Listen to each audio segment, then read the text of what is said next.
I mean, I'm okay with like stopping the movie and starting it back up later. I think that's okay, but some people are movie purists, and they'll say like, you shouldn't even stop the movie. You should just watch the movie all the way through at once, the way it's meant to be experienced. But some movies are 4 hours long. I know. So I don't know. Seriously. I don't know. I remember when I was a kid, I heard Pearl Harbor was like the longest movie ever, and now when I look at it, I'm like, that movie's only 3 hours. It's not even that long. I don't know why people are saying that. I'm like 3 hours. Oh no. There was the Martin Scorsese movie that was about 4, The Irishman, that came out on Netflix, and everybody's talking, oh my God, this is the longest movie ever. There's something about a super long movie that can be good, but I don't know. I don't know. It could just not be for you.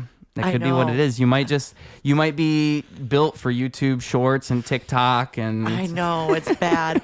Well, yeah, I love a good hour and a half movie. I can do that. Oh, see, I think those are refreshing. Once it gets close to 2 hours, yes, I start to panic. No, so that's a great point. So an hour and a half movie is so different than 2 hours, because I have watched so many movies recently that now when I look at a movie's runtime, because I check beforehand, it says 90 minutes. I'm like, oh, gorgeous. This will just run right by. I love it. This just happen, and then it'll be over. Yeah. Whereas like a 2.5 hour movie, a 3 hour movie, now I'm thinking like, I don't know. This is like a quarter of my day. Like 2 hours and 6 minutes. I'm like, oh no. Anything I don't more know. than 2. I'm like, I'm gonna have to break it up. That's not too bad. It's not 2 hours and 6 minutes is like, see, I guess you're right. Because an hour 45, an hour 55, it's like, okay, now we're really, but anything over 2 hours is a long time to watch a movie. It is. Well, that's why I just know I'm going to try. When I see 2 hours, I'm like, I'm going to try. But I just don't know. I don't know how there's far that I'm new go. movie, One Battle After Another. It's Paul Thomas Anderson. It's got Leonardo DiCaprio, Benicio. No, not Benicio. Benicio del Toro. No, am I getting that right? Maybe I'm not. I don't know. But it's got Leonardo DiCaprio for sure. And Paul Thomas Anderson is one of my favorite directors ever. I mean, you're not a movie person, so you probably don't know. But there's like Punch Drunk Love with Adam Sandler. Awesome movie. Like that was the first movie to ever really get Adam Sandler in like a non-comedic role. Like it's just a drama movie. And it's the reason that Uncut Gems ended up coming out, the other great Adam Sandler drama movie. Yeah. But Magnolia with Tom Cruise. And a bunch of other, like Tom Cruise. I'm not going to name everybody because I can't think of all of them. But that movie's amazing. Right before that, he did Boogie Nights with Mark Wahlberg as a porn star.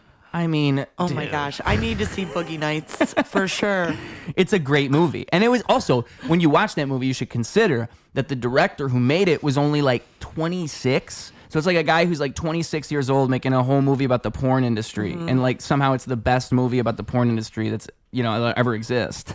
That's crazy. It's a really good movie. But these are good entry points if you're going to watch a long movie, because these are good movies. Like Paul Thomas Anderson makes longer movies, but they're so good. But you might just fall asleep because it might just be who you are. I mean, I understand that some people, like, you could say all this and then they are just not built. I keep trying. My goal is 2 movies a year. 2? 2 a year. 2. Yeah. 2. I was thinking like 9 a month at one point. No, 2 a year is wild. I'm 50% to my goal this year. I really You watched one movie? I've watched one movie that was recommended, I'll say. That's crazy. I watched one new movie. How do you not like experience movies on accident? Like you walk into a room and you're like, oh, there's a movie on. I guess I'm going to watch. That never even happens to you? That is so crazy to me. I put a beach scene on in the background on my TV. I don't accidentally put on a movie. No, but I mean, like, you're hanging out with friends and everybody's like, oh, put this on, and they put it on. It's like, oh, I guess we're watching a movie now. I'm already a little like, I'm like, how am I I'm going to get out of here. I'm going to go home. Like, I got to go. Family emergency in Ohio. I'll see you later. That's just so nuts to me because I love movies. How in the world do you just, like, dodge them like that? Whoa. So, what's the one movie? Dodge him like that. I'm dodging out here. Dodging movies. Whoa. What flying at me. Seriously. That's kind of what you're doing. I am. How do you watch? Like, I don't even know how it's possible to watch one movie in a year. And this is what's crazy, too, is I love reality TV. I can watch hours. There it is. of reality TV. That makes so much more sense sorry, to me. I've been because staying in the closet about it. Well, see, but if that's the case, like, I get it now. So like that's where your head's at. That's where you're in like reality. You're like invested in the characters. You got to watch the episodes, and every episode's self-contained. It's only like 20 minutes, so it's not crazy. You just watch it, and you can even watch it kind of passively. You don't even have to really look at it. Yeah, exactly. It's a lot easier to watch, and it's like YouTube compared to a movie. But also, even with reality TV, if I missed somebody telling somebody off, I'm like, wait, what did they say to them? I'm gonna rewind, run it back. I will run back reality TV, but I will run away from a movie. yeah. And it's crazy. I don't know why. I think it's the real.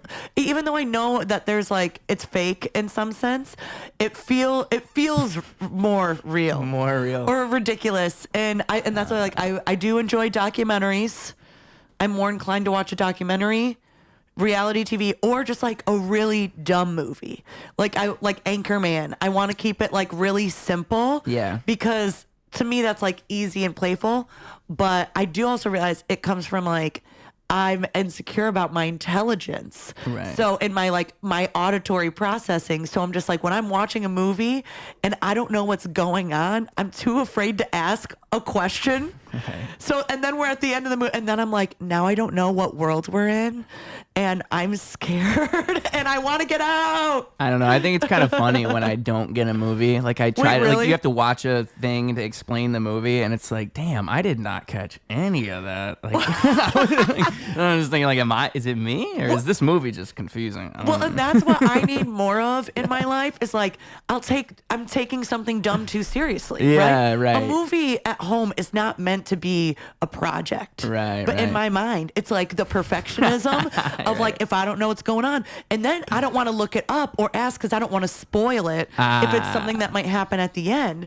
Because you just got to watch the whole thing all the way through, but that's what you don't like to do. That's So I am not helping. You can't look up. That's one of the worst things you could possibly do is type in a movie name on a search engine like, when you're in the about? middle. Not just typing it in, you're gonna see a spoiler. Like if it's a movie and you type in the name, and you just look too far into it, you read too many comments. Yeah. Like, when there's a movie I want to see, I try to like not even read because I know if I just see one, just one that gets, I can't believe when so and so died. I go. I know. You scream. You're just like a freaking rat in the night, like or a vampire.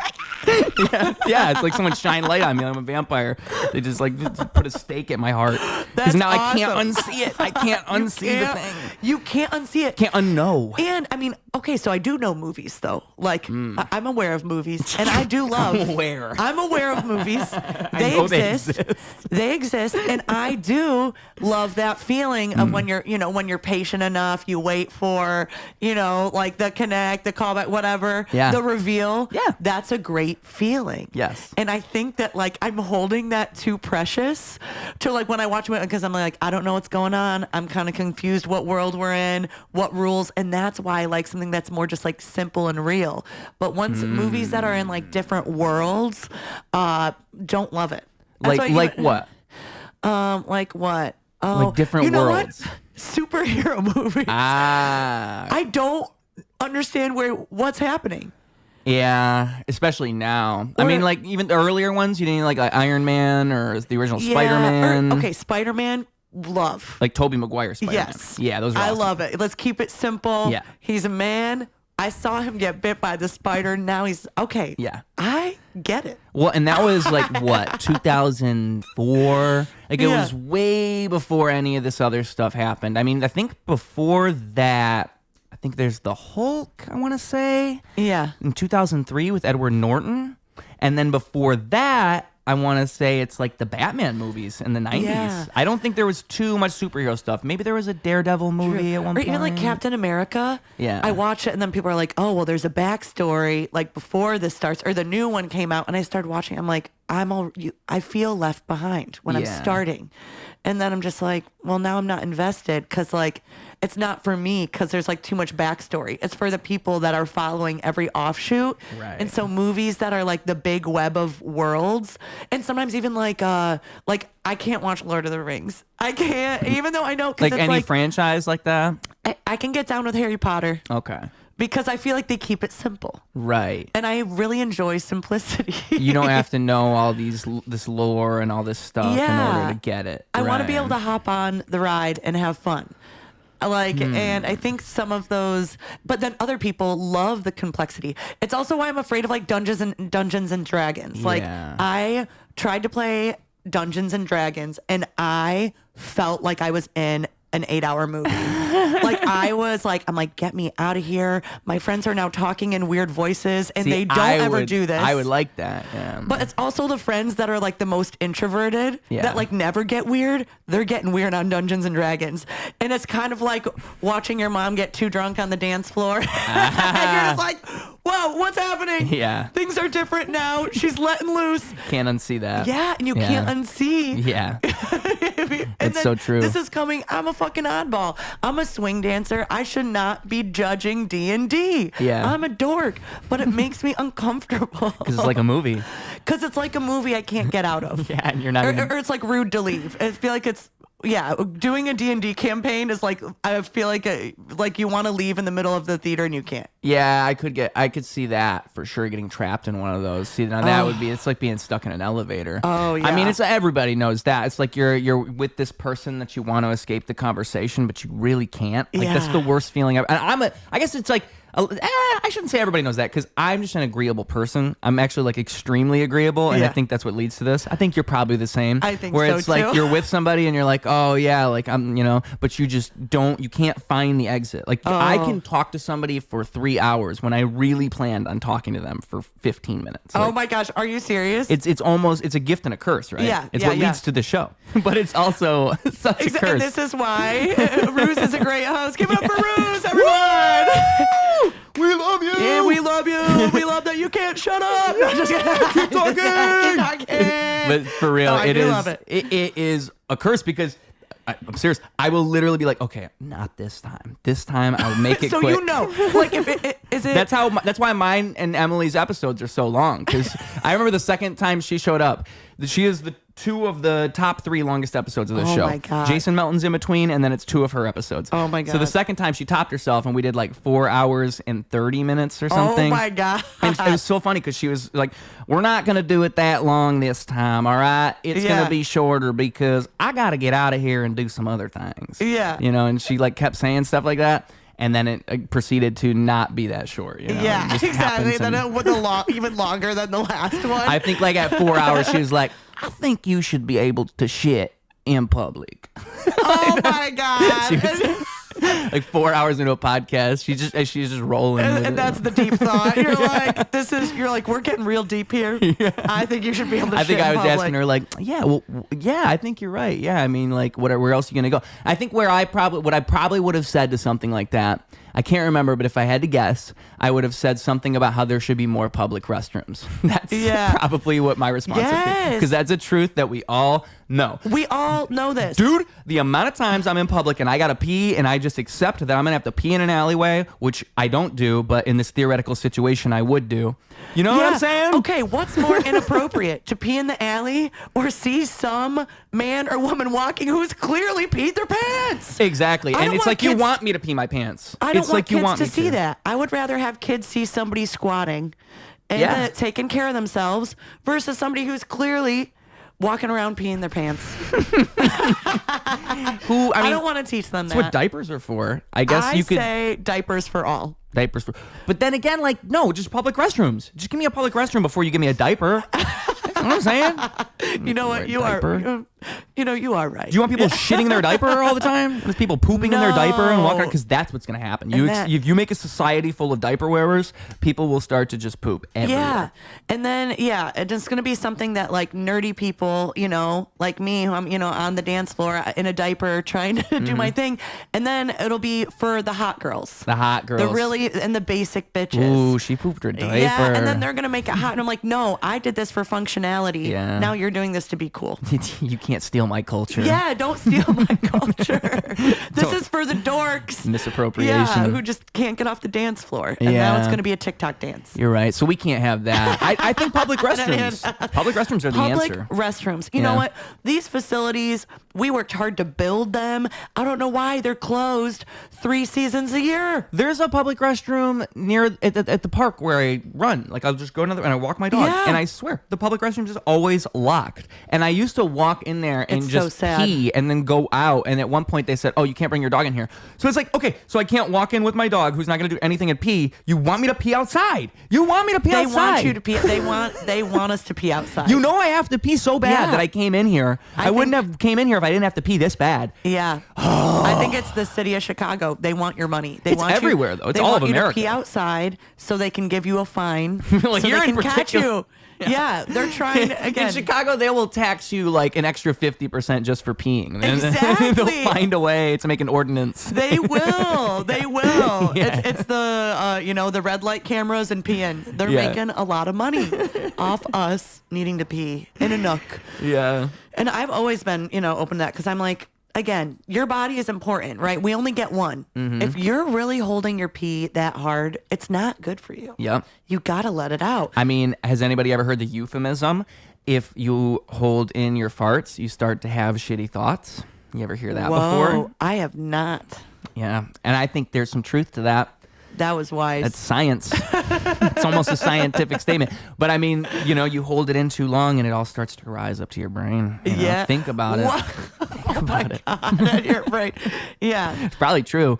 I mean, I can at least say, I know for a fact, if you don't poop for too long, you will have to throw up. I feel like your body like does this thing where it's like, oh no, it's gotta come out somehow. I know. Which is crazy. It's crazy. We gotta. Your body will figure out a way. Yeah. We need to let things in and out. That's what I think. Let it in. It's okay to poop. Let it out. But if it's okay to poop, maybe give us some more options, some more places to do so, like a nice public restroom. Exactly. And I mean, I don't know. In other countries, you have to pay to poop. So maybe I should be thankful that at least our public restrooms we don't have to pay. Because I remember learning that when I was a kid, and that still kind of confuses me. Because then again, I would think the same thing. I think I don't have a quarter. I'm not paying you a quarter. I'm going to pee outside. Exactly. Fuck you. I'm peeing outside. I know, and even like in Europe, it's a big thing. Yeah. To like have change to use the restroom. Yeah. And it's like I use change for my laundry and my laundry alone. Exactly. And you got to stock up. Yeah. And now you're sharing that same stash with the restroom? Hell no. Hell no. You said, no, I'm peeing outside. And again, it's like you're telling me to. I cannot stress that enough. That's the message I get with all this. It's like, wouldn't you want me? I mean, I get that people would probably ruin the public restrooms, but that just seems like a win-win for everybody. Exactly. Just like a world that has less pee and poop all over the place and all in the places where it belongs. I agree. Yes, where it belongs. Where it belongs. The homeless people, like even them, like, yeah, they're going to use a public restroom, and that'll be good. Because then they won't go outside. Yes. That's good stuff. And they deserve to use the restroom. Everyone does. Everyone does. Everyone deserves a nice I shouldn't have to pee so bad that I walk into a Potbelly's and I'm like... and hoping that they give me the code. Exactly. I know. Because if they don't, I'm going to pee outside. Right away. Yeah, exactly. Because that was your one chance. I know. Oh my gosh. Like it actually just, it triggers me a little bit when I talk about that. Because I have had to pee so bad so many times that I've just accepted. I'm going to go over here and pee on this tree. Oh, yeah. I have to. Oh, yeah. I mean, and I have full on peed my pants in this city.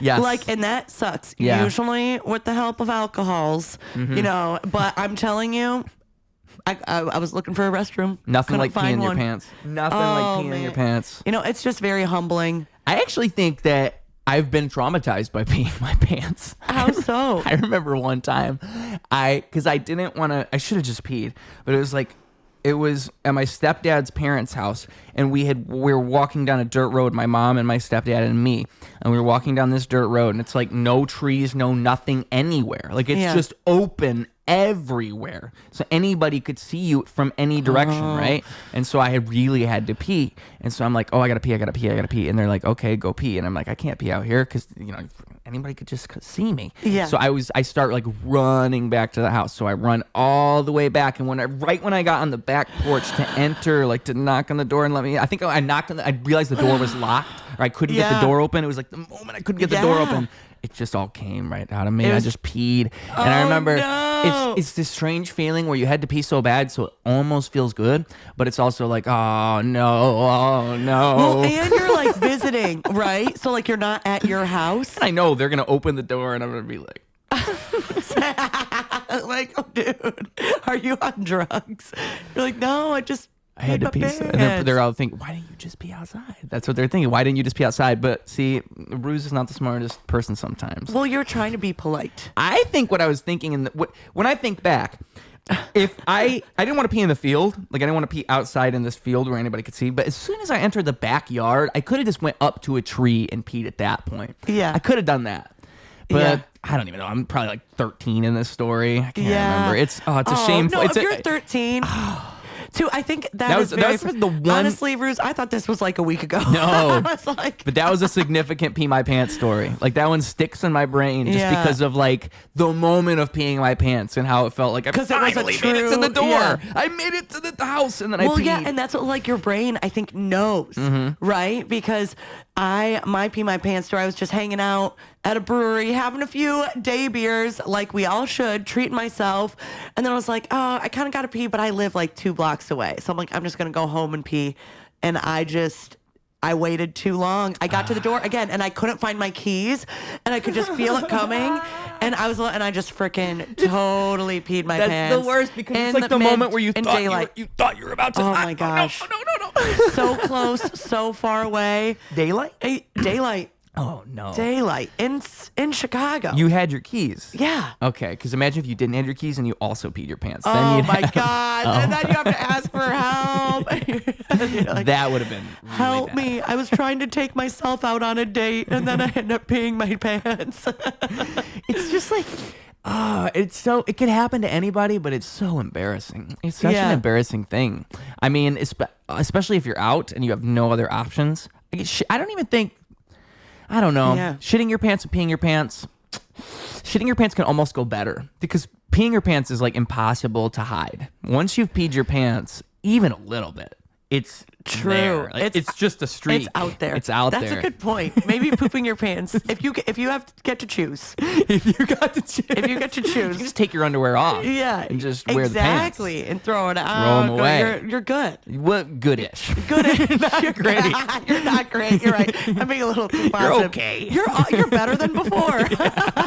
Yeah. Yeah. I'm gonna poop my better pants off all the time. Whoa! I can just throw this stuff away. Whoa. Oh my Let's go to Goodwill. But so I could actually argue that pooping your pants is better than peeing your pants because there's just no ignoring peeing your pants. There's sure. And it feels so bad to pee your pants. Like I'm just thinking about it right now. Like it does feel so bad. The like weird like you can feel your pants getting warm. Oh my God, you can, and then it's everywhere. It cannot be contained. I think that's what they're saying. Poop contained. Pee. It's everywhere. I actually think peeing your pants is one of the worst things that could happen to you in like your mind because once you've done it, you won't forget it. I really think that. Yeah, you remember those moments. Never forget it. Like that's why I even brought it up. I think it's traumatic to pee your pants. Truly, you never forget peeing your pants. Humbling. Now I should caveat this with I wet the bed until like 8th grade. Oh my gosh, me too. Woo! Wait. Better.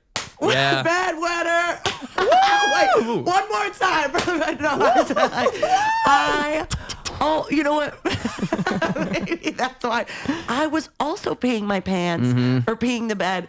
And I remember I was trying to be so vulnerable with my friends at sleepovers because I wanted to like warn them that it could happen. If you're a bedwetter, by the way, you understand. That's like the worst thing. When you're at somebody's house and you know you're like a ticking time bomb, but you're hoping. You're like thinking, you not hope tonight, it's not tonight. And you know what's crazy is that when you wet the bed, you're having those dreams of running to the bathroom and then it's always the like, I can't find my keys. I can't open the door. And that's what happens in your dream. And it is real because that does happen in real life. And then you do pee your pants. And so you just don't know what to do. And then you wake up and you realize you were free the whole time. You little caged bird. You could have gotten out. You could have woken up and taken yourself to the restroom. But in your dream, you're trapped.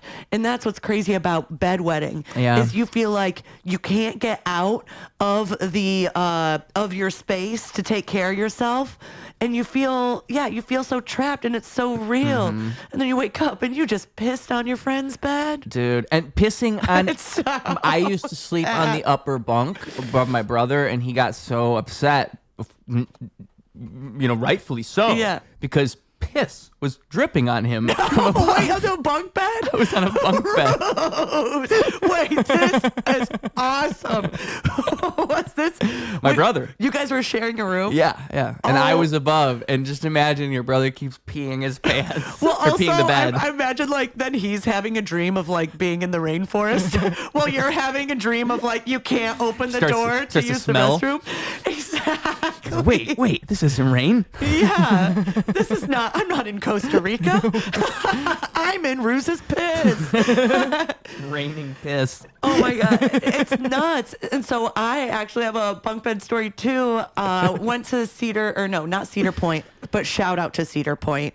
Best roller coaster park in the country. I went to Disney with my family. I was 12. My little sister was 5. And we were sharing a bunk bed. And we had a long day at Disney. And it was super hot. So then we go to Applebee's after, obviously. And I'm chugging Shirley Temples because I'm trying to rehydrate. Obviously. And then I go to bed. We're all exhausted. Wake up in the middle of the night.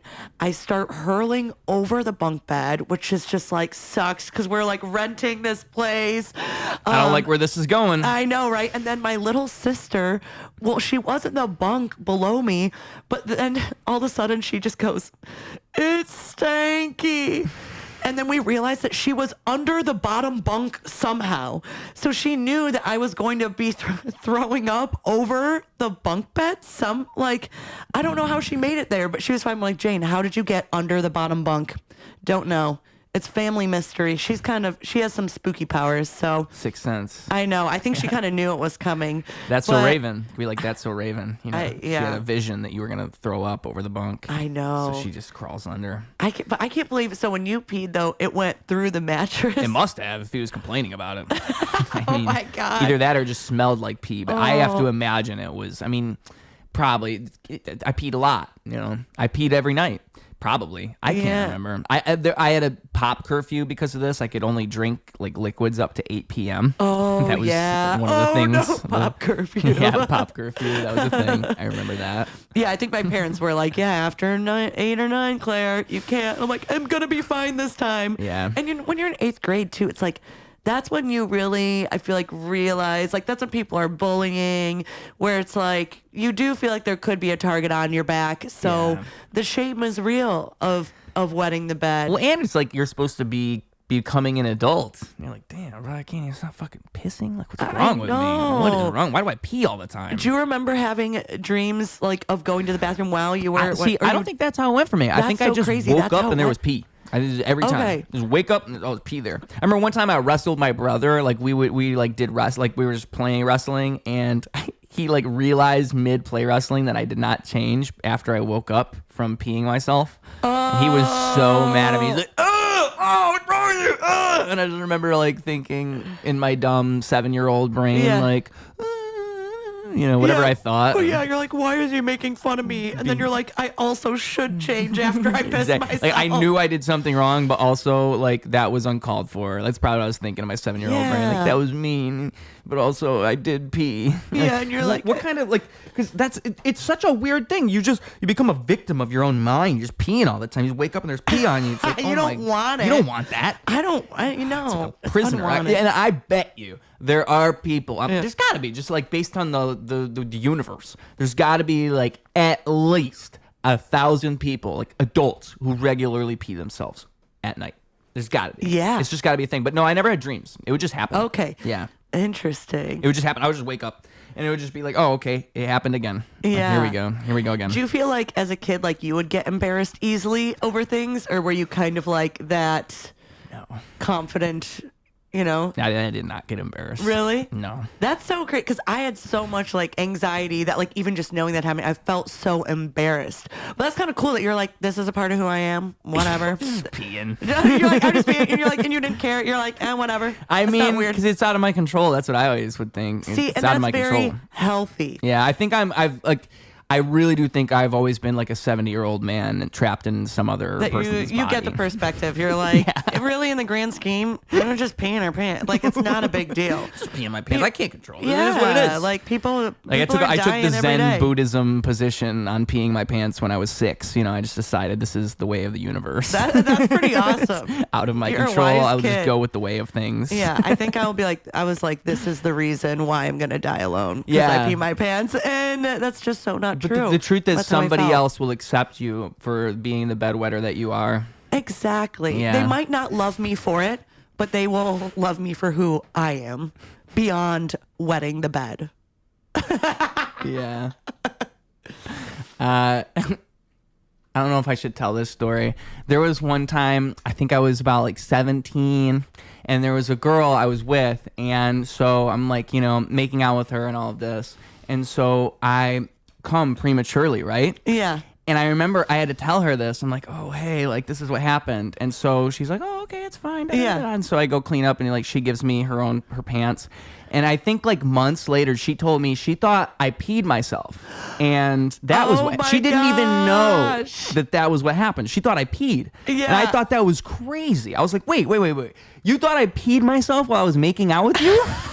You're like, I knew I had to go, but I was like, this is too good. I don't want to fuck it up. That And is then you like the peed your craziest pants. thing. Like, and that made me think like she is so accepting. Like that's Yeah. that's so accepting of her. I thought like she thought I peed. Wait, did you guys like continue to date or like hang out after? Yeah. What a cool chick. I didn't even know that was what she thought until like months after And the the thing. fact that she gave you her pants, that is so adorable. We like made up some story like that I spilled something on the pants. Yeah. She thought I peed myself. Oh my God. That Also, is how amazing. innocent of her to think such a thing. Exactly. How sweet. Like, hey, got some stuff to take care of. She's like, oh. And then she gets it because she's also a bedwetter, maybe. Maybe she never like, told me the truth. I also pee my pants, so I get it. I think there's more of us out there, I think 'Cause there I've are. said that to people sometimes, and like I've had your reaction where it's like, I put the bed too. Because I think it's always like you never want to admit that you're the kid who wet the bed. But no one wants to say that. we don't want to say it, but you know what? Now I'm proud. I wonder, like, what the actual, because I bet you it's like one of those statistics you'll never get the truth on. Because even if you gave a poll, people won't admit it on a poll. Yeah, they'll never tell you. You gotta comment below if you are proud to pee your pants. You need, I don't even know if Please. it works that you need like an anonymous, you need to find a way to do it anonymous, like completely anonymous. Okay, use your burner account. Make a burner account and do it on that one. And say that you're down to pee. Yeah. Yeah. Yeah. That would be a great, like, maybe I should make that like a movement, how many bedwetters, like for my bedwetters. Maybe we should make this a thing, Yeah, maybe we could turn it into a nonprofit. I think that's, I really think it would be shocking to people how many of us actually wet the bed as children. I think it would go crazy because some kids wet the bed until they're like 4, but I bet you there's a lot of us that are like 10, like 10, 11. It's like when your consciousness 12. is fully formed and you are trying to make your way, you're hitting puberty. You still wet the bed sometimes. Yes. That is no good. Yeah, you No got good. acne and you're wetting the bed. And I It is think- tough times. If it is a lot of us, it would be better if you did say so, because then there's like those kids who think that's weird, Yes. and they don't know what's wrong need with to them. normalize it. Yeah, and they're like, oh, okay, so that's just a thing that happens, and they have my 7-year-old Zen Buddhism position, right? They just get that idea. I love that. And that's why I think you're the leader of Yes. the cult. The revolution. Nonprofit revolution. The nonprofit cult revolution. Bedwetter nonprofit revolution. Exactly. We need a logo. Because I trust you. I needed you in that. You help. You just helped me be less embarrassed. So I think that I can support and organize. Yes. And we can do some pop-ups to get awareness out of water balloon tosses and stuff. Ooh, and also is urine in your organs? Is it in an organ? I don't know, but that Probably. would be a good pun, right? If we put organ eyes. And water balloons is really good. Organ Like everybody, organ eyes today. We are organizing our water balloon toss. Always like push that. Organizing. Always like we're gonna have merch of just like wet pants. What I was thinking was you do the bunk bed. Wet pants is good, but you do dripping bunk bed too. The dripping bunk bed, I think, should be our logo. I think so. Says it all. Yes, as proud as you can be. Yeah. That's why I'm like, hey, Ruse, are you embarrassed? You should be. No, this was an older me. I've changed. I know. I know. I think we gotta empower him. Yeah. Now, let me be clear. I'm not saying wetting the bed is good. And we still believe in public restrooms. Yes. Don't get it. We're not saying. You know what? Actually, you know, the more I think about it, it's kind of a mixed message that people are gonna get because they're gonna see it and immediately think we're telling people they should wet the bed, and that's not quite what I'm saying. No. I'm saying that it's okay if you can't control the fact that you wet the bed. Okay, so don't go do it on purpose. Yeah. Because also, like, this would, now that I think about it, extend to alcoholics who wet the bed when they're too drunk. True. They would also become part of our movement just kind of as an extension because they wet the bed a lot. Yeah. People who drink too much wet the bed all the time. I think Jamie Schreiner's got a whole song about that. Waking up and pee. She's got a whole song about it. And hey, it's a real thing that happens. Yes. Thank you, Jamie, for making people not feel alone. Yeah. We didn't realize you were already a part of the mission. She's part of our mission. So she's part of, we are going to have a theme song. That could be like our theme. We could throw that up. That's like part of the whole. Yeah. Exactly. This is really coming together. Yeah, we really are organizing. Yes, we are. We really are. Yes, we are. I think it's going to be good. I think we're going to be getting families out. We're going to be spending more time outdoors because that is the best place to pee your pants in case anyone is struggling at the moment. Yeah. And it'll bring the young and the elderly together, right? Because it's a similar problem. And I think there's a gap. Womb to the tomb. Yeah, womb to the tomb. Womb to the tomb. And we're not spending enough time together in community. Mm-hmm. But I think that's a thing that we have in common is pissing our pants and being an ally. You don't have to pretend. Honestly, don't appropriate it if you are not a bedwetter. Yeah, be for real about it. Yeah, be for real. I don't need somebody coming in here and like being like you don't want to be that guy who's pretending to be a feminist but really just wants to get with this girl. Yeah. We don't want you here. Like okay? if I found out you poured water on your pants before an event, like I'm gonna. You fake wet the bed around me. Exactly. You fake pee your pants around me. I will know because I'll sniff that out immediately. Ruse is just the fucking craziest cult pee your pants. He's sniffing crotches out here. He's like, no, get out. Let me see that. Come over here. Let me see that. And when was the last time you donated? I don't know. Excuse me, your face doesn't look familiar to me, and you just peed your pants. Exactly. I haven't seen you at our meetings. That's what this is. You got any money in your pocket? Is it wet? Yeah. Can I see it? And how much? That's okay. Because again, we gotta be raking in the funds. Yeah. Otherwise, we're not.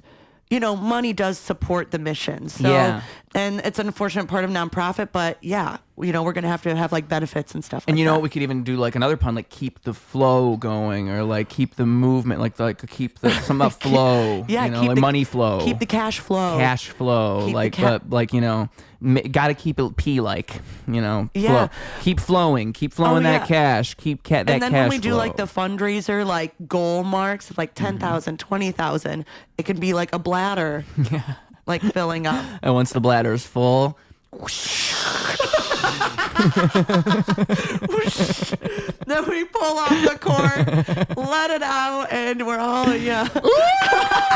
just go crazy. It'll be like in Dune when they pour, or not Dune, Mad Max when they're pouring the water and everybody's at the bottom just trying to get the water. Yeah. Just like pour the piss all over everybody. Oh my God. You're at the bottom. Yes. Oh my gosh. Lemonade stands. That's going to be perfect. But make it green or like dark yellow. Like tint the lemonade. Oh, yeah. Oh, my God. That's a good idea. That's pretty good, right?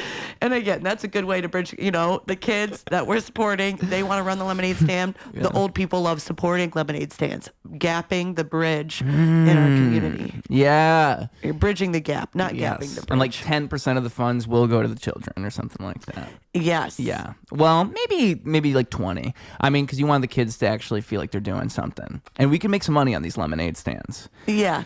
Yeah. No, we're paying for the child labor for sure. Yeah. Yeah. Trying to think, like, there probably would be a good way to market this pea lemonade. Just don't have it yet. I know. It'll come to me. There's something about the squeeze. Squeeze. Ooh, the squeeze. Yes, that's it. Yeah. You could just say that. Yeah. The squeeze and put that as the logo. I like the squeeze. And then maybe have like a ladder or a bladder that's getting pinched like this. Yes, because that's how we feel all the time. Like it's getting squeezed. That's another good logo. That's an offshoot for the lemonade stand part. It's just gonna be like your bladder's being squeezed because you're always about to piss.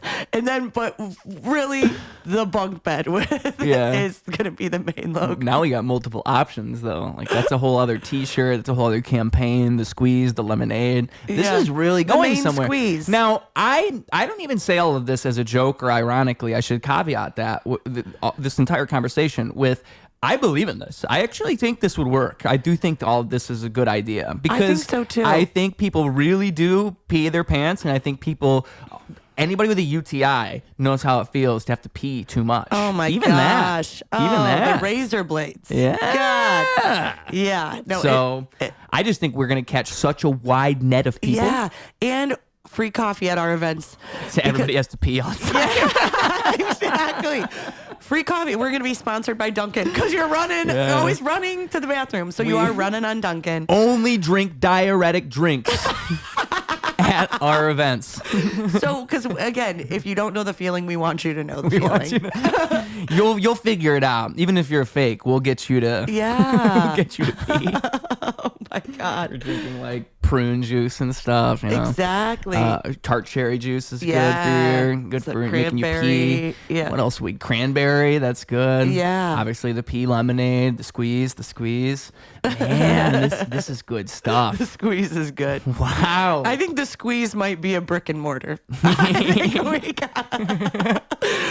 Build up because then we can have bathrooms. Wow. Yes. And you know what? I think 365 days a year. Yeah. That can be a part of where our funds go.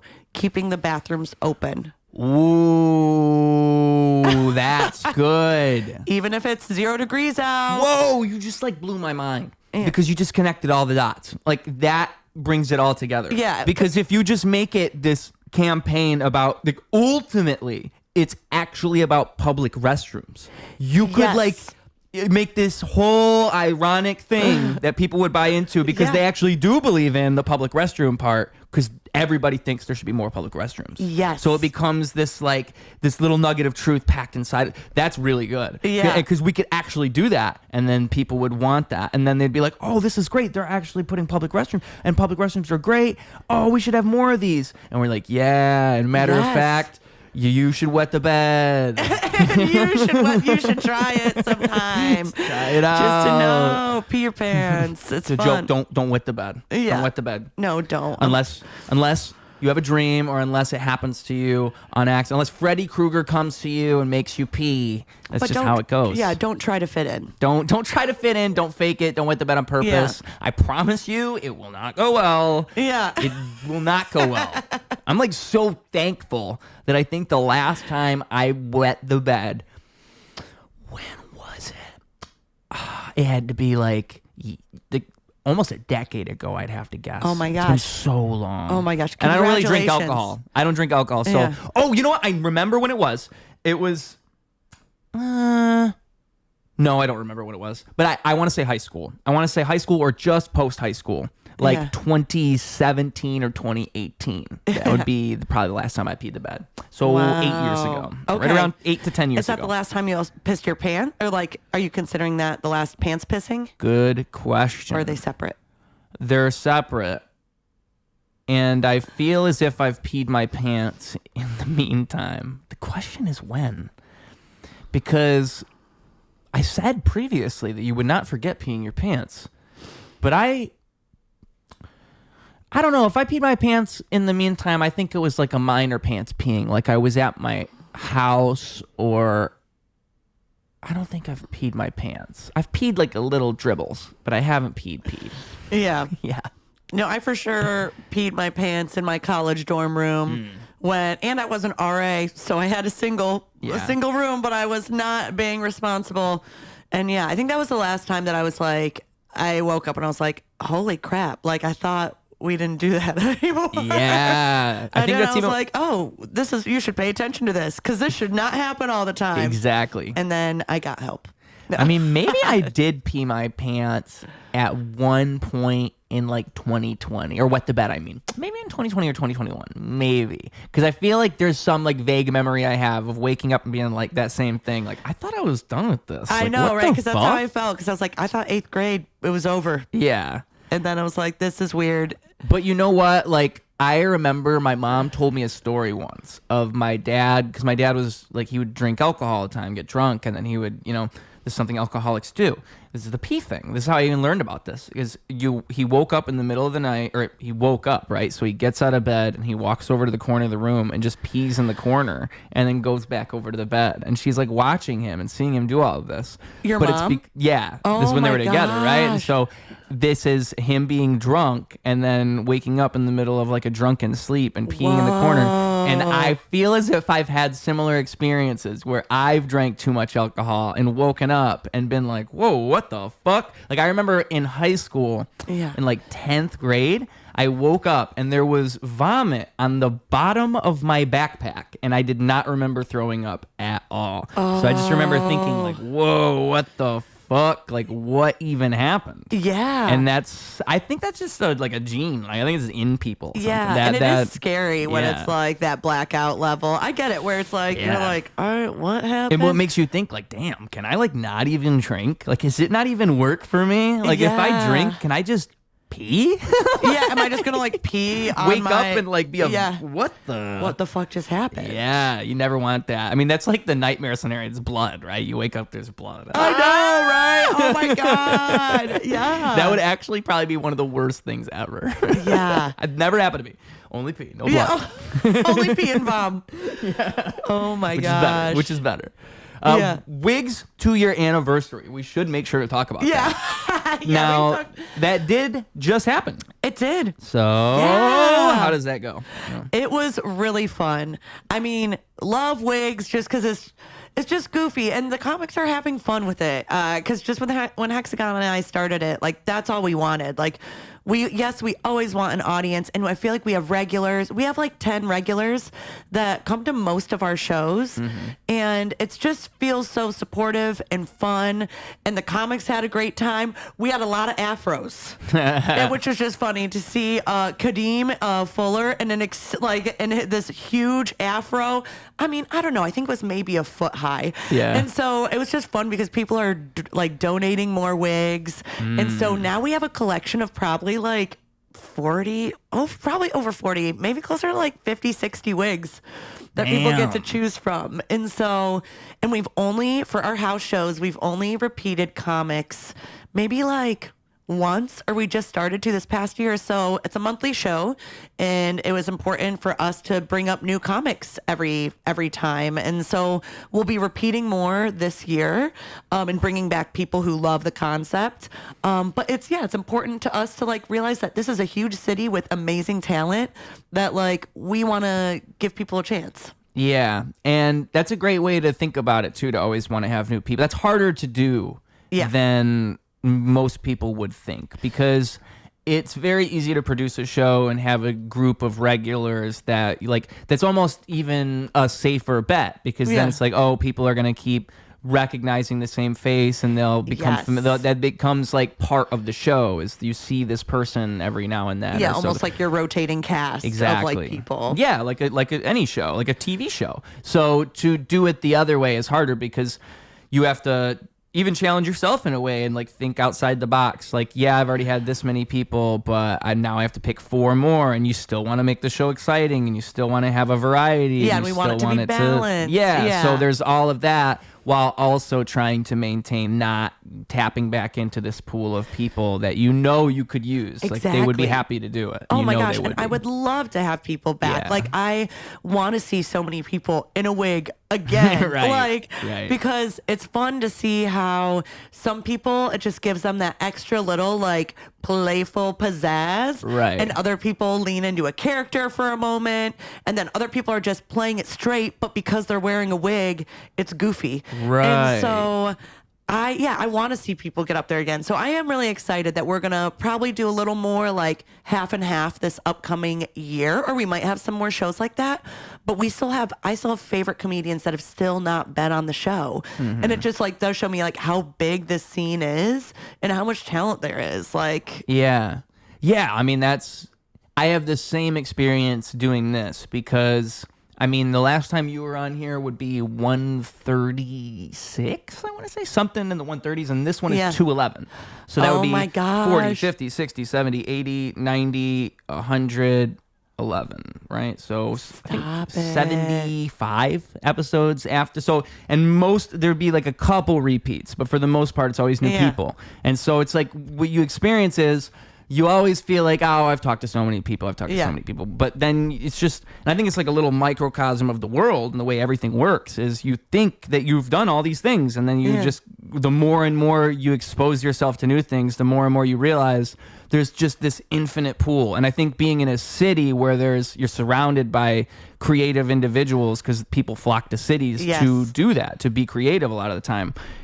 It's crazy. Like, you just keep realizing how many more, and like people that have these big followings that like, it's like you had no idea this person existed and they're great, but they never were exposed to you once, and you just never saw it. And now you see them and it's like, and it keeps happening over and over. And so to have the opportunity to put those people on a show and make it all collaborative is even better. And then it makes it, and it becomes this experience where you just feel like you're exposing yourself to new stuff all the time. Mm-hmm. Like you get to be the person that just gets to exposed to all this stuff, and you get to show it to people. Like, you get to do both. I mean, I think that's very cool. It's a cool feeling. Yeah. Yeah, and you feel it with like the way that like when you meet artists and like comedians, and you get to be like, I think this person is cool.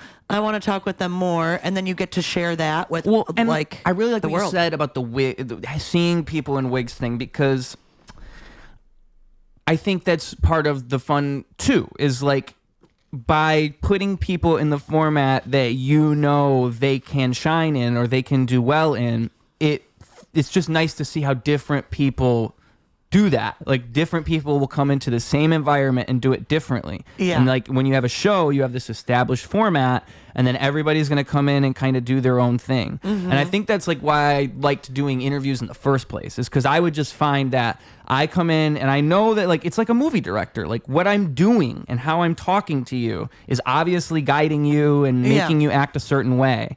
But also so much of it is based upon you and like me giving you just enough room so that you can then make it your own thing. Yes. And that's what makes a good collaboration, like a good interview, is that I gave you just enough room to do that. And like the WIGS format's great because you're going to have people come in and everybody is going to interpret that like, it could be a straight comic who you'd never think would do something like that. Yeah. And they come in and all of a sudden they're just all wacky and goofy. Yeah. And like, you never would have expected that out of them. And that, to me, that stuff is so cool. That's what it's all about. Because then you feel like, oh, damn, this is like a unique thing that I get to present to people, you know? Yes. And an opportunity, it's like I don't get to do podcasts every week or even every month. So it's just a different opportunity to like. And it's hard to think about that. Like, that's the comic's opportunity to let loose. Yeah. Yes. Because you get so used to booking the show, like you forget, like it's a one-time thing for them. I know. Yeah. And that's like something I love about WIGS is I love that I get to do it all the time. And I know that sounds silly, but like, I will put pressure on myself if I feel like I only have one opportunity. And that's why I want to bring people back. Because any show where you feel like you have, if it's roast battle, it's one chance or this, like, when you're in that frame of mind, I think it can make people tighten up. But I want to bring people back and, get people more regular so people can know that they have another chance to like be loose and do it again. But it is so fun. Like that's a part of producing I like is creating the space. Yeah. Like, cause we're kind of talking how I love to perform and I have to be mindful because producing can be a space where I hide, or it can be an excuse to not be performing as much when I know deep down, that's fear. I want to be a performer first, but I like producing to create space. And then I like producing too, to like create my own opportunities where it's like, right. I think this is fun to do comedy in a wig. I feel lucky that I get to do it a lot and like pick a different wig every time. Like that's so fun for me. And I'm glad to bring that to other people as well. And I hope they're having fun. But yeah, it's fun to create the space. Feels like you're kind of throwing a party. You're like, hey, welcome. Here are the wigs. Get comfortable. And I love doing that because down the road, I want to be doing more projects, whether it's sketches or this, where I'm working with people. We, can let loose, and then I'm creating a space that feels like open and free and fun. Yeah, and I think that it feeds back into you in this, it's like this circle of goodness, right? Like it always works out in your favor if you just believe in that and you establish that environment. Like people recognize that more and more over time. Like it just becomes this undeniable thing. And I think that's like a great feeling too. It's like, you're doing something good because you can see the natural outcome of it, I hope like so. Like you say, you have like 10 regulars. Like that doesn't happen out of nowhere, right? Like those people see the idea and then it slowly is coming to fruition and more. 10 regulars becomes 20, becomes 50, becomes, exactly. It doesn't start from, if you have 0, then that's not, how do I say this? Like everything that's at 1,000 started at 10. That's how I should say it, Yeah. So it's like, establishing that is the best thing you could possibly do. Like it's just having a base at all, like having people that recognize the idea. It's funny, like Kill Tony, that's the biggest comedy show, inarguably it is the most popular comedy show. Yeah. And if you look at the origins of that show, it was at the Comedy Store and 3 people would show up, like that's literally what it was. Yeah. So everything starts from nothing. I just think anything at all is so, it's so cool. It's so cool to see like the natural outcome. Because I think when you're making something, if you're doing it right, you're not really thinking about like, oh, I want to have fans, I want to have this, I want to have that. You're just trying to make something good. And then people, when you see that other stuff happen, it's just nice because that's just the natural outcome of trying to make something good. If you really, really try and you really, really work at it. And I think that's a great feeling, It's so true. And there have been moments like, even with like wigs and comedy and caviar, where like if ticket sales aren't moving as quickly, or with wigs, sometimes we'll have 25 people in the room for like 2-3 months in a row, and then all of a sudden it drops to like 10, or we'll have a night where it's 5 people, and it's easy to be hard on yourself and feeling like everything needs to be growing. And last time I talked about how like it needs to be consistently increasing and getting better, but like that's not the way the world works. There are ups and downs. And if you are focusing on the fun, and even those nights where it's a small group of people, sometimes that's the most fun night we'd maybe had, or I got to actually take time to connect with new people, or the comics are really talking to the crowd in a way where they feel seen. Yeah. And like it's just like, there's no mistakes, I like to think sometimes, like as like a mantra to tell myself, like there's no such thing as wasted time.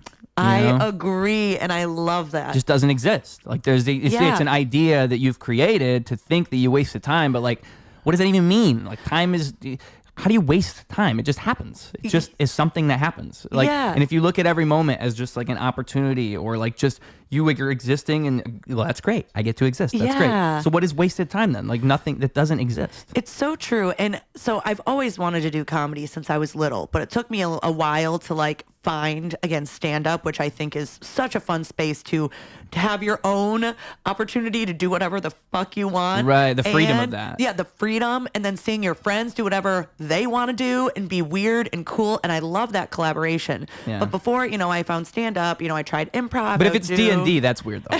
But D&D is weird. I'm sorry. And I love weird, but it's too weird. That's too much. That's too much. It's too Let's much. reel it in a little. Calm down. You're a goblin? Shut up. Talking like this. You're talking like this now. Shut the fuck up. I'm just kidding. No, if you're a goblin, be a goblin. It's like, your name is John. I see you wear a suit. Dude, you're John. Anyway, but no, I think like in all of the other creative things that I've gotten to do in the meantime before stand-up. So I started stand-up about 4 years ago, and because I knew I wanted to do more comedy, but I wasn't finding my crew. I wasn't finding my mode to do it. And so then I learned how to dance. I've like learned a few different kinds of like swing and jazz and blues that I love. I got to travel. And in those moments, I knew I wasn't like in the mode I wanted to be in. I knew there was like another creative thing. I didn't feel creatively fulfilled in the right way. Like I was doing it. But I also knew, I'm like, well, make use of the time with something right now. And so like traveling was such a great way to do that. And I used to view it as like wasted time because I'm like, you're spending money. What are you doing? What are you getting that's productive out of this? And then I just realized like, you have to explore. You need freedom. You need space in order to create. Yeah. And even if it's not going to happen right then, like, right now, my life is a lot like busier and packed. I know all of these comics are hustling out there, sometimes going to 10 mics a week. I'm not even doing that. But I feel like the balance of friends and comedy and producing is a lot. And I'm so glad that when I was 25, I took a month to go to Europe and backpack. Yeah. And, that I did that then. And like, even though I knew, I'm like, I don't really know what I'm doing, but I should just do something. Yeah, because I mean, everybody in my family I watched have kids way too early. And so for me, I've always understood how liberating it is to have such a freedom. Because once you have a child, I mean, it's not like having kids is bad. I don't think that. I just think that having a kid when you're 20 just changes your life fundamentally. Because there is something that, I mean, my mom's like talked to me about this because she had a kid early and then all of her kids had kids early. So it's kind of funny, that pattern. Wow, but she's talked to me about like how it's just, like even me moving to Chicago, like she would have never had such a freedom when she was growing up. Her life just kind of unfolded and she had kids. And like that's how the story is told in her mind. And then that directs the rest, the next 20 years of her life. You never stop being a parent once you're a parent. Exactly. And it's just like, I've just always understood that there's this, like, I think like if you're not like completely broke or like struggling for money, say you have like an influx of like $500, $800, and then you see something you want, like this TV that we're looking at over here. Yeah. It's like, if I see that TV, it's on sale, it's $800. Oh, I really want that TV. I really want that TV. And I know I have enough money right now, and I might not have enough money later. So maybe I should just get that now, because later when I don't have the money, I might want it again, and there's just no opportunity for me to even get it. Yeah. And like, I think in life, sometimes you just have to do that. You have to like buy yourself the thing. You have to get yourself, I mean, I think in Twin Peaks, there's like a line he says where it's, you have to get yourself a gift like once a day or like once a week. I think is what Agent Daryl Cooper says. I love it. Okay, treat yourself. Just do something though, right? You got to reward yourself every now and then. And I think there's something about, I mean, like you'll see, it reminds me of how comics, they'll get really big and then they'll start to talk about all of the famous comic things they do. And you realize like their life is not normal anymore. Like their life has become different, and their jokes that they're pulling from their life are now like, oh, I was sitting first class and then this happened, when it used to be something more relatable that we all would understand. Yes. And they can't even really see it because their life has changed. And so I think there's just something about grounding yourself in that all the time and always finding a way to just remind yourself that it's, these are all just things and it's all the same always. But and that it is a journey, like, and what is the rush? Yeah, because then like if you get there, or like in speaking of wanting to make it, whatever that means to you, once you're there, it's, it feels like the momentum could stop. And again, hopefully you're at, that would be a place where you have more resources to, live your life. But like, I will never like forget backpacking when I did not have as much money. Yeah. And I think, that's just something that changes you as a person when you do stuff like that, is you become the person that thinks that way, if you do those things. And you always remember like that was, even if you become famous and you get all the success, you still have that animal in you that went and did that back then, like that never really dies. And I think that's really important, because especially nowadays, right? Because it's so easy to just fucking stare at your phone and do nothing. I think it's so important to just go and explore stuff and it's see so things. easy, to like get in the hustle where, you know, when I first started comedy, I was like, 5 mics a week, no matter what, no matter how I'm feeling. And honestly, I needed that push then because I was so anxious and insecure about, performing, and I was just having a hard time. I had to push through that wall and like build new trust with myself. Yeah. But once you have that, like, it is important to play and be a person, just because you never know, when your life is going to end. And I don't want to be like, if you're forcing yourself into your art so hard because like you want to get there faster, or, I think it just can be tricky because there is a joy, especially with comedy, that I think should be present, or at least with my style, I guess I've realized too, is, I'm not a depressed comic. I might tell a dark joke here and there, but really like I want to bring fun. Yeah. And I think I've been finding that more of like, well, what is my style? What is your voice? Like it's always changing, but I do want to bring fun energy. I want to be upbeat. And so it is important for me to take care of my mental health. And I took a break in August and I was so scared.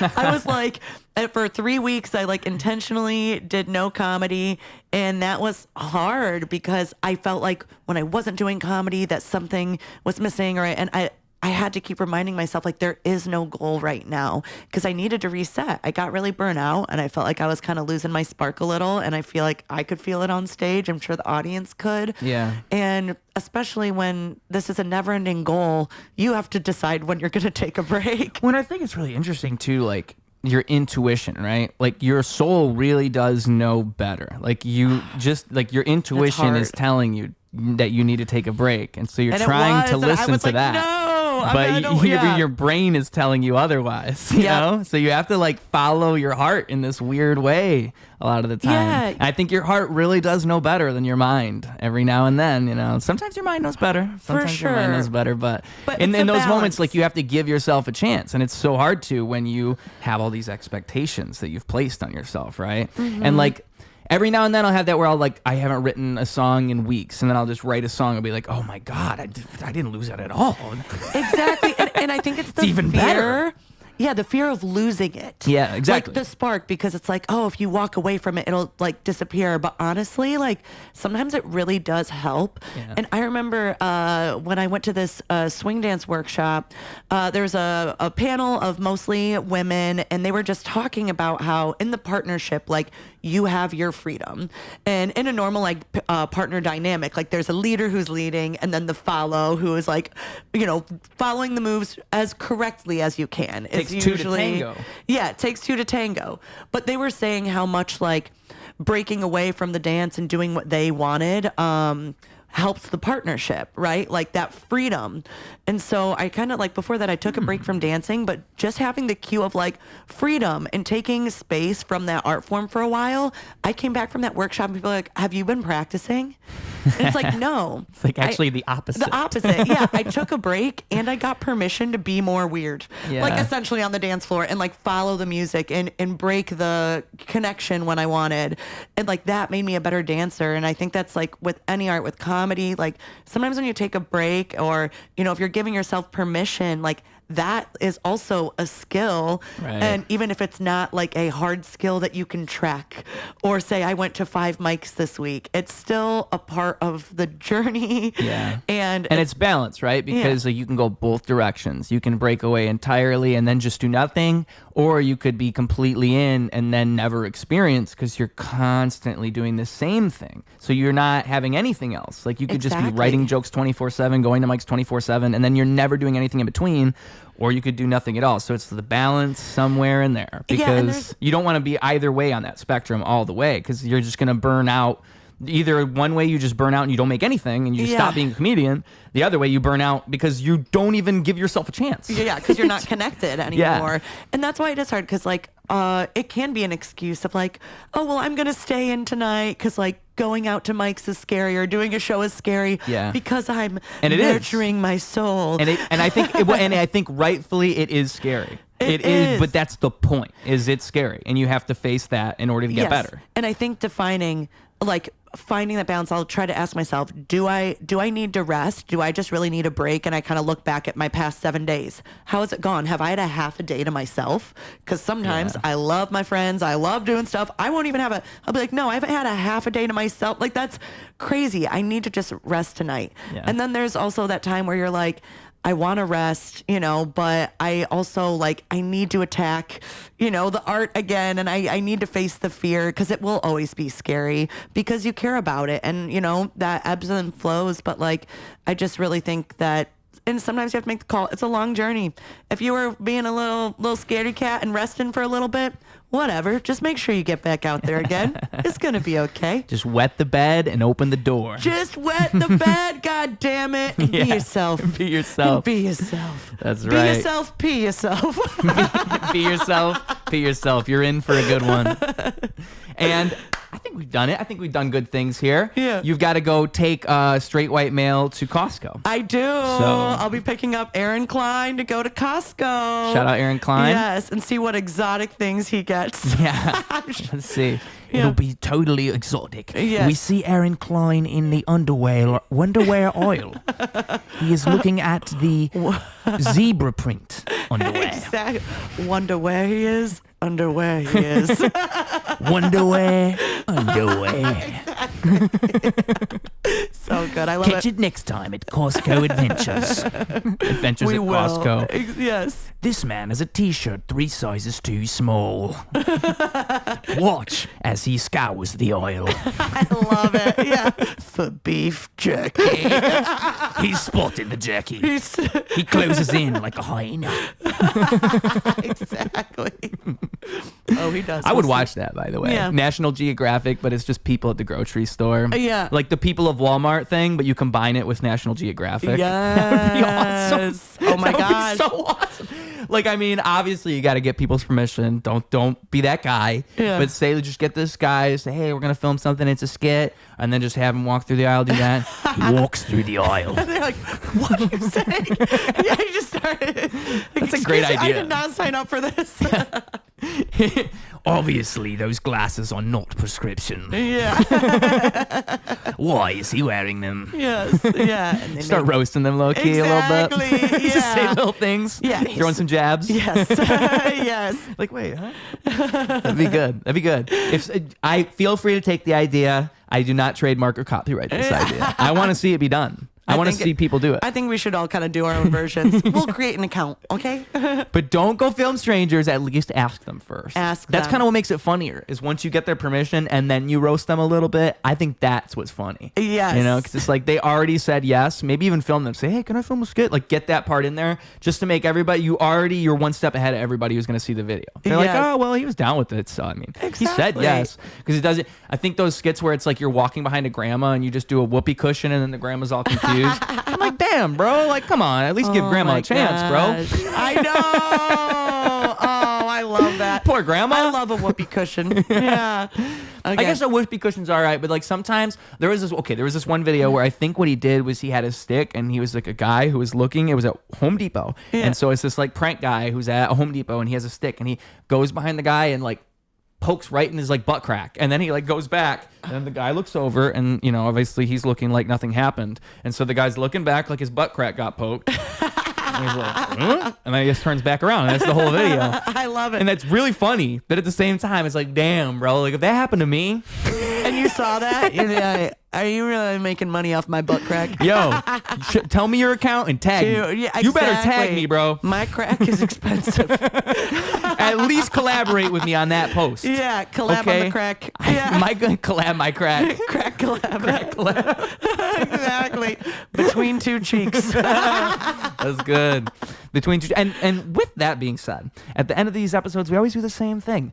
One, a message for the children, the kids on the school bus who've listened to this entire episode. They've heard all of our wise wisdom, all of the smart things we have to say, and now we have a final nugget of knowledge to give them, and it is yours, your nugget of knowledge to prescribe them from your brain. It is your chance to do so. But second, after you do that, the social media is where they can find you, the next WIGS show, all that good stuff. You got to tell them because they've seen all this. They got to see Heck more. Yeah. The floor is yours. Okay. I think my message is be yourself, pee yourself. Woo! Right? I know, right? Be yourself, have fun, life's short, go on a trip, and do comedy, challenge yourself, do your art, whatever you want to do. It's all going to be okay. Maybe even pee a little. Yeah, exactly. So excited you're doing your art, you're going to pee a little. Yeah. Whatever. So excited you're doing art, you might even let out some pee and some farts. Exactly. Maybe. But yeah, and my name is Big Red Claire on Instagram. Follow me. I'm doing wig shows. I'm doing comedy and caviar. And who knows, maybe a show at Rogers Park Social soon if you're in the neighborhood. So yeah, follow me because I'm always trying to do fun stuff. Maybe I'll be swing dancing. Maybe I'll be doing comedy or traveling. Whoa. But yeah, thanks for listening, everyone who's listening. And thank you, Ruse, for having me. This has been awesome. It has been awesome. Yeah. And you'll be back again. This is the second of many times. It was a pleasure to have you, Claire. Yes. I feel like we have such inspirational conversations. Truly. Like the first time we talked, I was like, wow, that was really nice. And this time I feel like we've done it again. We inspire people, Claire. We do it together. We inspire each other. We inspire people. Oscar gets riled up. You inspired me to be less embarrassed. I'm just like, whenever someone asks, I'm like, do you get embarrassed? And people are like, no. I'm like, what is going on? I said no with zero hesitation, by the way. You did. You're like, no. I was like, I need that. I need that energy. Because I really don't get embarrassed. Like, I just don't get embarrassed in life. I can't explain it. I just have never really gotten embarrassed. And I get embarrassed a little bit. Like, when I was maybe like 5 or 6, I remember my brothers and sisters, I remember they made me cry once because they were like, clean the jelly off the table. And I was like, no. Yeah. So I think I had that in me when I was really little. But I just like, I don't know, like life is too short to get embarrassed. That's how I feel. And also like you have to understand that people will always accept you for who you are. And these people that aren't accepting you for who you are, they're always going to come around and you'll always find them. They're everywhere. But there's also the people who will. And that's just how it works. And you have to find those that small group of people that are like the real ones. Those are the real. And the real ones, there's a small percentage for a reason because they're the realest ones ever. And so to find those people is difficult. But those are the people that'll keep you going, that'll remind you that all that other stuff is bullshit. You just convince yourself of all these things. But it's fine. It's always fine. All you need is just a couple people to hold you up. And I really think that's what it's all about. You know, it's just finding the right people in life. Because if you really want to, you'll always find what you're looking for. You know? Yeah, that's a good point. Yeah, and to just keep those people close because, there's a lot of people that you don't need to worry about. Yes. And it is hard because I'll feel like I need to please everyone. And people will say all sorts of things. People will say the exact opposite of what the other person said. And you like both of those people. So it doesn't even make any sense. So then you just have to do what you want to do. Exactly. Yeah, and trust yourself. My mom shared something on Facebook once, and it's how I realized I was so much like her. It was like, sometimes she'll just listen to what the person, I can't remember it was like a meme, but it's like listening to what someone tells you to do, like someone says to do it this way, and then you just do it however you're going to do it anyways. Yeah. And that's like, wow, my mom is like that. And wow, I'm like that. Like I realized I will like nod along and I'll say, oh yeah, and then just do it however I was going to do it in the first place. Exactly. Because in the end, it's just like, I trust myself enough to just do it the way I want to do it. And you could tell me how you want to do it all you want. But like in the end, I know. Like, because people will just say, people will fool you. They'll trick you. They'll like mislead you. And I think there's like a danger to. Yeah. And I feel like it's always good to do something for yourself. Otherwise you're wondering, what if I would have done it this way? Because that's the way I felt like I wanted to. And that's how you can like build trust with yourself. So I practice that because I will always want to take advice from everybody else and ignore myself. So I will try to practice being like, I'm going to practice doing it this way, even if it doesn't make sense, just out of curiosity, because I have to know. Yeah. And then you learn, and then you're not thinking about it. And I think intuition again, right? Like intuition, because trusting yourself is like allowing your intuition to thrive. Ooh, yeah. Because that's the best thing you could have is like a true intuition. It's so true because there's 1,000 ways to do things right. Yes, and I think I really like the quote, and it's I think it's a samurai quote. Once you see the way broadly, you see it in all things. That's just such a good quote because it's that. Like once you have that intuition, once you see the way just in a broad sense, then you can start to see it everywhere else and things become easier if you allow yourself to do that. But if you don't and you don't see that way and you rely on other people to see it, then you never get there. You never see it in everything. That's a thinker. I'm going to be thinking about that one. Stay broad because I will narrow in. Ooh. I'll zoom in and I'll be very perfectionist about things. And then I'm just like, but I am my best self when I am broadened up and like, broad and broad. And I feel like one of my a piece of feedback that I identified with, because as an artist, you know, people tell you how they feel about your art and how you feel about it. Somebody's like, hey, you seem very free up there. And I feel like it's taken me a long time to feel free on stage. Yeah. Maybe I was trying to, like, you know, mimic it, but you have to mimic it to get there. And that is a goal. The freeness reminds me of being broad, seeing things openly, of like, I might not know where this joke is going exactly, or I think it's going to go here, but I'm going to stay open. And trusting that process. And you're still trusting yourself, because then it's not about hitting things perfectly. It's about having a sense of things. And when you get better of having a sense of things in general, you can do anything. Hell yeah. Yeah. I think we've done it. And that is a great golden nugget of an episode that you just saw here on